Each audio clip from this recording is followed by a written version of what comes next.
Waruzi ko isi kwereka amahanga, ibihe bikakwereka abo mujana, ibigeragezo navyo bikakwereka inshuti za nyazo za nshuti pfamfe. Isangemwo. Nimba ukunda kwisangamwo ntuzukora ikosa ryo kubwira abantu uziko ari abawe kukwibuka. Bareke bakwibagire kuko kukwibagira kwawe suko batazi kubaho, ahubwo uko nuko kwirengagiza. Isangemwo. Umuhinga w'urukundo ntabaza uwo bakundanye ko atazomuhemukira kuko wivye ahora abizi. Isangemwo. Ibi bintu mujamwo mwe mwita urukundo nasanze bikaza, ahubwo mwe muja mu rukundo murarinda. Reka mbe ndifanira mwe mu rurimwo, nanje ni narujamwo vya nyavyo nzobabwira kuko mbona barurimwo neza barubabariramwo ari bo benshi.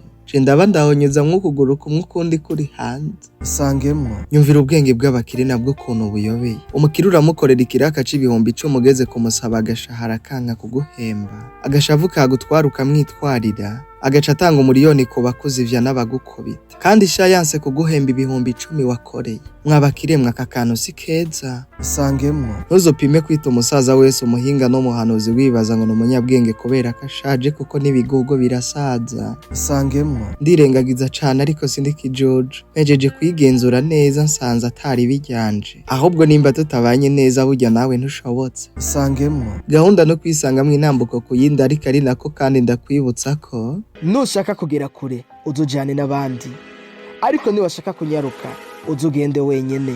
Dufatanye urugendo tugere kure hashoboka, twoye kwijana kuko inzira y'umwe ntishika.